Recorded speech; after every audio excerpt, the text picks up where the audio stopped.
dígame amén cuando lo diga. Vamos a ver qué se necesita para apropiadamente estudiar la palabra del Señor. Aquí vamos a ver eso. Segunda de Pedro 1:20. Amén. Ok, y aquí segunda de Pedro 1:20 nos dice: sobre todo tienen que entender que ninguna profecía de la Escritura jamás surgió de la comprensión de los profetas, ni por iniciativa humana. ¿Okay? Al contrario, fue el Espíritu Santo quien impulsó los profetas y ellos hablaron de parte de Dios. ¿Okay? Debemos recordar que una cosa muy importante que Dios estableció, vamos a tener que estudiar y acordarnos que Dios estableció algo acerca del pecado. ¿Okay? Va a hacer correlación con lo que acabo de escribir, de leer. Y lo que dice la tradición de los hebreos es que el pecado es simplemente faltar la marca, ¿verdad? Es faltar la marca. Y que vamos a explicar qué es específicamente faltar la marca. Sabemos que Dios ya dice que simplemente ver una persona con lujuria ya es adulterio hasta con el corazón, ¿verdad? Simplemente decir a un hermano acá, ¿verdad? Decir que es una persona extremadamente inútil y sin valor alguno, ya corremos peligro de los fuegos del infierno, ¿verdad? Racá, ¿verdad? Inútil, pero lo más inútil posible. Es peligroso, ya es desprecio, es peligro de sufrir el infierno, ¿verdad? Simplemente decir, yo creo que Dios es X, o yo creo que Dios es de una manera que Él no estableció, ¿verdad? Estamos faltando la marca y no solamente faltamos la marca, pero es idolatría, ¿verdad? Crear un Dios de nuestro propio entendimiento, ¿verdad? Ya es pecado, eso ya es idolatría. A ver, ¿qué más? Simplemente estar enojados de cierta manera con nuestro prójimo. Corremos peligro de que lo que dijo Jesús, que somos asesinos, ¿verdad? En el corazón. Ya hemos pecado, ¿ok? Entonces, faltar la marca es no solamente eso, pero así que leer algo de la Escritura y no saber lo que realmente quiere decir y hacer una interpretación nosotros mismos es faltar la marca, ¿verdad? Porque lo que dice el texto es uno y lo que uno piensa es otro. Estamos pecando de una manera, ¿verdad? Yes? El pecado es básicamente un rechazo y una negación de la voluntad de Dios, ¿ok? Es un rechazo y una negación de la voluntad de Dios y de su plan y de su orden. Así que es un Dios de orden. Vamos a ver lo demás. Vamos a ver. Se nos dice constantemente en las Escrituras: no te apoyes en tu propio entendimiento, ¿verdad? No te apoyes en tu propio, porque tú puedes faltar, ¿verdad? Te puedes ir para otro lado. Déjenme, les explico algo que me explicó un maestro de escuela dominical. Era un maestro y era un piloto, ¿ok? Y el piloto dice que tienes que seguir el curso perfectamente bien. A veces los instrumentos te están guiando y no estás volando a base de vista, estás volando con los instrumentos. Y tienes que seguir ese plan de vuelo. Dice el piloto que si te desvielas, aunque sea un grado en la aviación puede ser pulgadas, ¿verdad? Así que en el momento de departura, en ese momento que te desviaste, no se va a notar mucho, pero dice el piloto que cuando llegas a la destinación te vas a ir más y más lejos de ese plan, ¿verdad? entonces ya que llegues, vas a llegar millas y millas y millas lejísimos de donde querías llegar. Así que un gradito, solo una pulgada te puede llevar a un destino diferente y puedes hasta arriesgar tu propia vida, ¿verdad? Los pilotos cuando vuelan en el fog, ¿verdad? No pueden ver y pueden chocar, se pueden perder y están arriesgando la vida, ¿verdad? Así que tenemos que ser estudiantes y estudiar la palabra correctamente, ¿okay? Dios es capaz de transmitir con exactitud su palabra de una manera que podemos entender, ¿okay? Es crucial que interpretemos la palabra exactamente al significado que Él quiso, que Él pretendió, ¿okay? Y eso de que vamos a forzar nuestras ideas en el texto, pues está mal, ¿verdad? Ok, entonces vamos a ver lo que dijimos en uno de los sermones pasados de qué es ser discípulo. Fíjense lo que dice aquí de ser discípulo. Dice, uno que ha aceptado y que va a ayudar a distribuir las doctrinas de otro.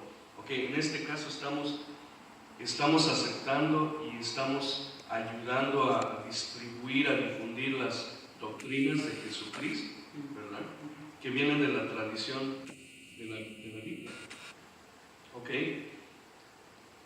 ¿Y qué más dice? A ver, la palabra que dijimos en otro de los estudios dice es matuteo en griego y significa enseñar a alguien para seguir y enseñar a alguien a obedecer los preceptos y las instrucciones. ¿Okay? Eso es lo que es un discípulo, así que no podemos decir que estamos creando discípulos sin corregir, ¿verdad? Porque si alguien cree lo que ellos creen, se están apoyando ellos mismos en su propio entendimiento, ¿verdad? Pero tienen que estar exactamente siguiendo lo que dice la Escritura, porque si no están pecando. ¿Ok? Una aplicación que podemos entender también por ejemplo, un maestro de matemática dice, voy a enseñar a los estudiantes a seguir las reglas de la matemática, ¿verdad? Los maestros nunca dicen, déjalos ellos que inventen su propia matemática. Nunca van a decir eso, ¿verdad? Si no lo haces bien, no va a salir la fórmula correctamente, ¿verdad? Y pues se van a equivocar. Y los tiene que guiar a que vuelvan a la verdad, a la instrucción correcta, ¿verdad? Entonces eso es lo que proponemos hacer discípulos. ¿Okay? Ahora les voy a explicar, nada más cortitamente les voy a explicar reglas de interpretación. Hay dos diferentes maneras de estudiar la Escritura. ¿Okay? El exégesis y el eisegesis, ¿verdad? En inglés se dice exegesis, eisegesis. ¿Okay? Yeah, mi hermano aquí dice que sí. Y el exégesis es sacar el mensaje. Lo que está diciendo el mensaje es lo que queremos sacar, ¿verdad? Para estar de acuerdo de lo que dice el texto, ¿verdad? Dice, estudiando gramática, sintaxis, definiciones, contexto, lo que el estudiante tiene que entender para ese texto, ¿ok? Y luego vamos a ver el eisegesis, es meter al mensaje. Y dice la definición, olvidando todo el estudio por completo, olvidando todo el estudio de sintaxis, de gramática, el contexto histórico, se olvida todo eso por completo. ¿Ok? Y así, lo importante es el exégesis es hacer que el texto esté de acuerdo con nuestras ideas personales. Así que uno es sacar el mensaje y otro es forzar y meterle nuestro spin, ¿verdad? Como dicen. Un estudiante honesto de la Biblia tiene que ser un exegeta. ¿Okay? Y tenemos que entender que tenemos que sacar el mensaje. Ok, vamos a empezar a ver el pasaje y vamos a ver la interpretación. ¿Okay? Tenemos que saber qué dice el pasaje, qué significa el pasaje, cómo lo entendían la gente de ese específico periodo de tiempo, ¿verdad? Y cómo debería afectar nuestra vida.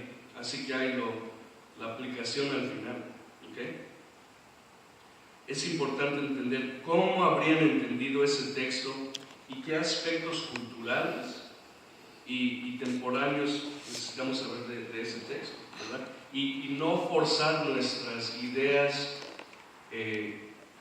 como dicen, occidentalizadas, ¿verdad? El texto bíblico es del Medio Oriente, ¿verdad? Es del Antiguo Oeste, y nosotros somos del Este. No podemos forzar nuestras ideas occidentalizadas. Ok, vamos a ver. Dios me puso esto en el corazón. Iba a predicar de jueces, pero esto no va a ser de jueces. Dios me puso esto en el corazón para que aprendieran y entendieran lo correcto. Vamos a estudiar lo que dice de hablar en lenguas. ¿Okay? Y primero vamos a tener que estudiar el contexto histórico, la comprensión histórica. ¿Okay? El Pentecostés, el primer Pentecostés fue con Moisés. ¿Okay? Es el 50º día y es la segunda de las 3 fiestas judías. Es una de las fiestas de las cenas judías. Eso es el Pentecostés. ¿Okay? Y lo vieron primero. Uno que pasó importante fue en la era de Moisés, ¿verdad? El primer Pentecostés en el Sinaí, Moisés descendió con tablillas de piedra escritas por el dedo de Dios. Vamos a acordarnos de ese concepto. El Pentecostés fue con Moisés y trajo las tabletas. ¿Okay? El Pentecostés de Hechos, del libro de Hechos, Pedro proclamó la palabra de Dios y explicó el nuevo convenio que tenemos a través de Jesús. Así que hubo un convenio con Moisés y otro convenio con la iglesia de Hechos. Trajo la escritura en la piedra y eso fue una de las señales que en ese momento nació el pueblo de Israel, ¿verdad? En ese momento ya estaban unidos y dijo Dios, este es mi pueblo, este es mi gente, ¿verdad? Y vamos a ver lo similar de Hechos y de Éxodo. ¿Okay? Vamos a ver. En Éxodo 19, la tradición histórica dice que cuando Dios descendió sobre el monte Sinaí en llamas de fuego y dio a los israelitas los 10 mandamientos, esto fue el día que nació la nación y que fueron llamados para ser una luz de las naciones. ¿Okay? Y ese propósito fue para traer el mundo a conocer la verdad y el verdadero único Dios. ¿Okay?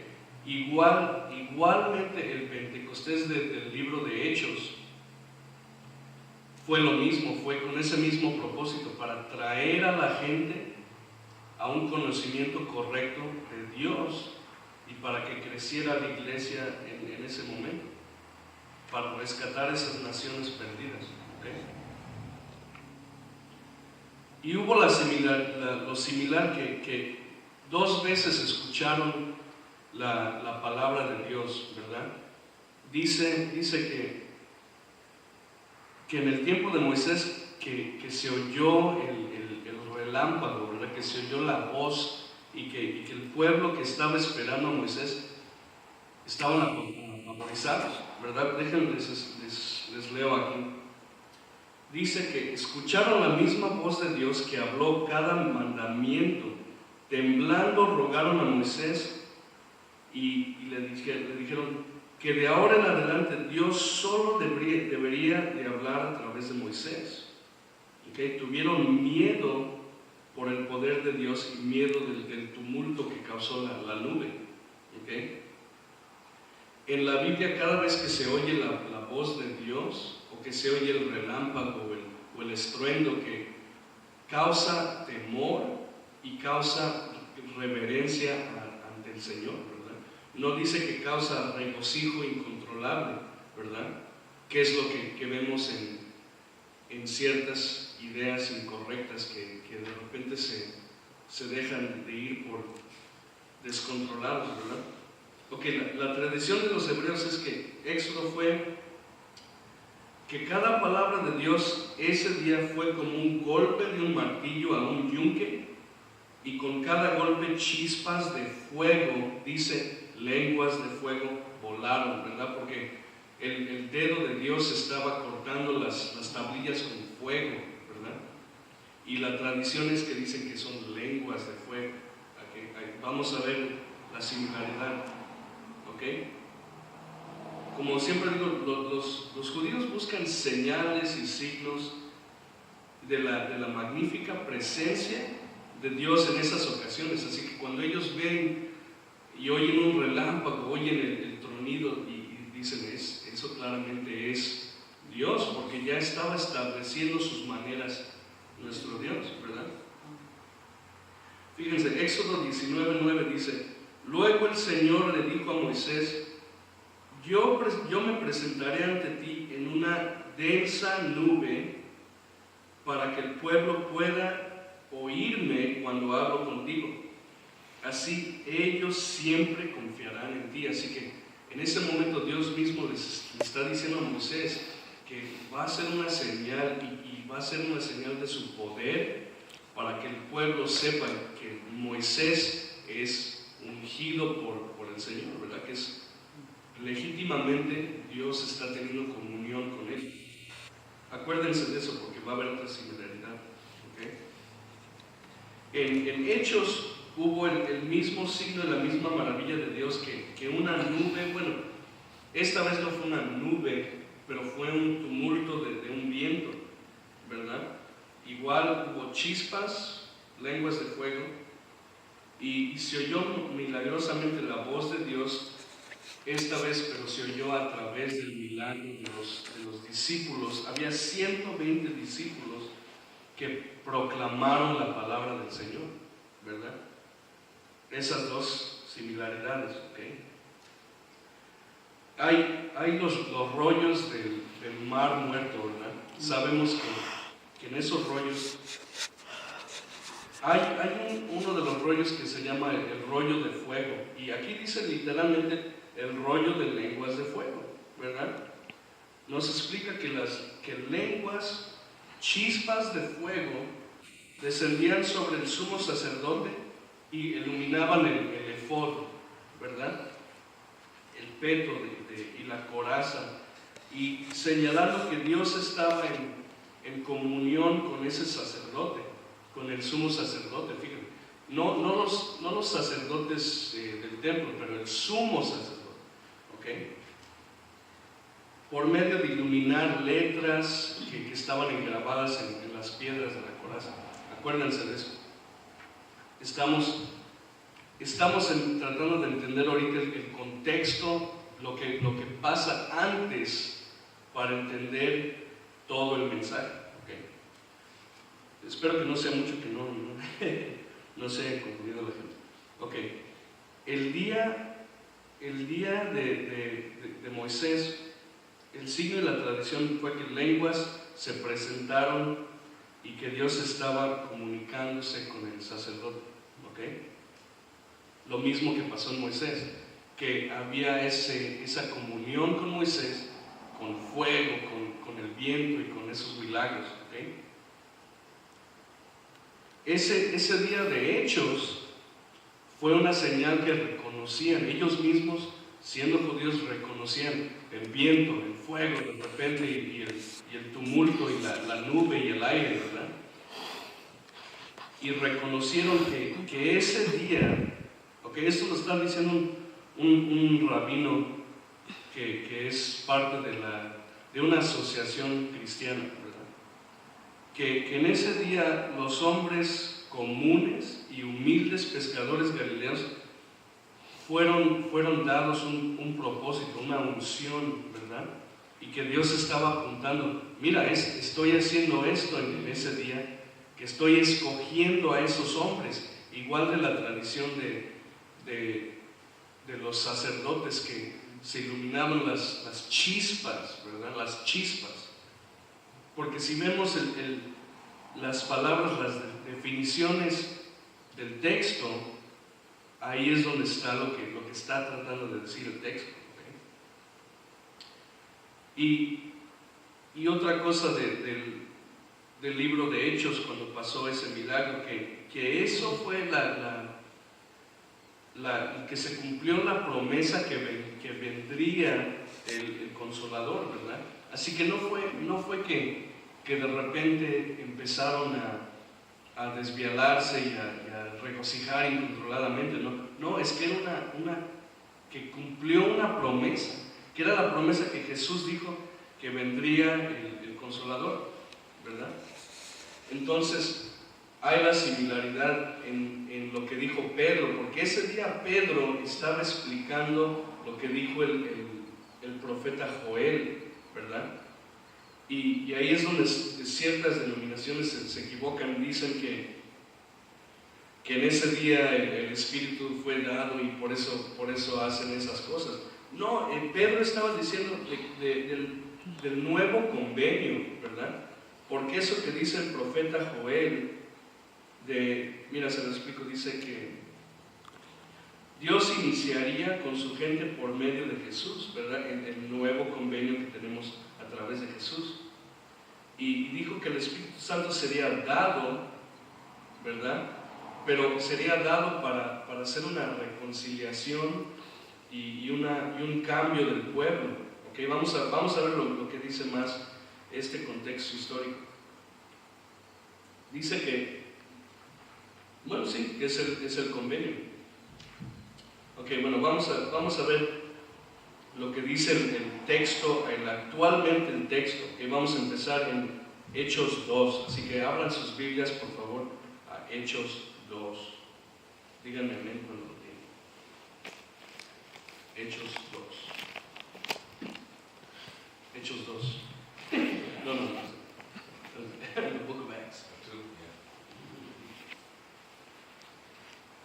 ¿Ya? ¿Amén? Vamos a sacar el mensaje, en lugar de poner un mensaje al texto, ¿verdad? En lugar de forzar nuestras propias ideas, vamos a obedecer las ideas de Dios, ¿verdad? Como somos discípulos y estudiantes de Dios. ¿Ya lo tienen? Amén. Ok. Dice, el día Pentecostés, todos los creyentes estaban reunidos en el mismo lugar. De repente se oyó un ruido desde el cielo parecido al estruendo de un viento fuerte y impetuoso que llenó la casa donde estaban sentados. ¿Okay? Vamos a ver en ese versículo la palabra penoe en griego es un viento, ¿verdad? Pero no solo es un viento, es una palabra específicamente que quiere decir el aliento de vida y el máximo espíritu que da vida. Así que está explicando no solo un aire, ¿verdad? Pero específicamente el espíritu que da vida. En hebreo sería el Ruach Elohim, ¿verdad? O el Ruach HaKodesh. El Espíritu Santo mismo está apuntando el texto que ese es el Espíritu Santo que llenó la casa donde estaban sentados. ¿Okay? Igual que el Pentecostés de Moisés, Dios estaba presente en una semejante manifestación celestial para que el pueblo supiera que era una señal de Dios, ¿verdad? Acuérdate, Moisés, ahí estaba el Señor con él en la nube densa, y aquí entró como un viento y y estaba con ellos, ¿verdad? Ok. Moisés subió al monte de Sinaí y los 120 subieron, fíjense qué interesante, subieron al cuarto de arriba, ¿verdad? Al cenáculo. Ambos para tener comunión con Dios, recibir una unción y recibir poder y recibir un propósito. Ok, vamos a leer la segunda parte, lo demás del texto. Dice, luego algo parecido a unas llamas o lenguas de fuego, otra vez chispas. Okay. La comprensión histórica sería chispas. Okay. Dice, aparecieron y se posaron sobre cada uno de ellos. Okay. La Reina Valera dice, y se aparecieron lenguas repartidas. Okay, vamos a ver ahí la palabra repartida, dividida. En la Nueva Traducción Viviente no dice lenguas repartidas, pero en la Valera sí, y en el King James sí dice cloven, ¿verdad? Repartida, dividida. Esa palabra griega es diamerizo y quiere decir para distribuir y dispersar, ¿ok? Así que estaba explicando que iba a haber una dispersión, ¿verdad? Y luego en esa palabra, en este texto, cuando está diciendo lenguas, entendemos que la comprensión histórica dice chispas, pero aquí el texto está diciendo la palabra griega glosa, que es, fíjense, literalmente una lengua, así que la misma lengua que uno tiene, ¿verdad? El mismo miembro del cuerpo y el órgano de la palabra. Y dice, y la otra definición dice, el idioma o dialecto utilizado por un pueblo específico, una gente particular, ¿ok?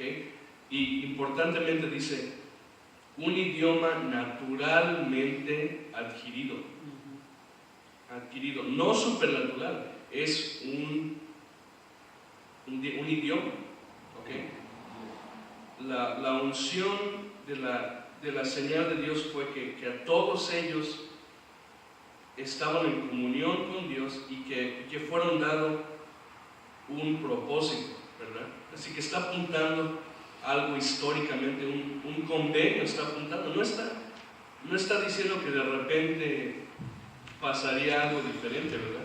Porque no vemos en ninguna parte de la Biblia que alguien, que David, que Juan, mismo Juan el Bautista, que nació con el Espíritu Santo, nunca en la Biblia vemos que él de repente se dejó ir y se desvieló y empezó a regocijar sin control, ¿verdad? Él que nació con el Espíritu Santo nunca le pasó lo que le pasa a nuestros hermanos que andan un poquito perdidos a veces con esta comprensión. Regresamos al texto y dice, y se posaron sobre cada uno de ellos, ¿ok? En el texto griego la palabra es katizo, dice fijar, fíjense qué interesante, dice fijar, designar, conferir un reino en uno, ¿ok? Así que la misma palabra está diciendo que hay un convenio, que hay conferir un reino en esa persona, fijar un domicilio, ¿ok? Dios conferidó su reino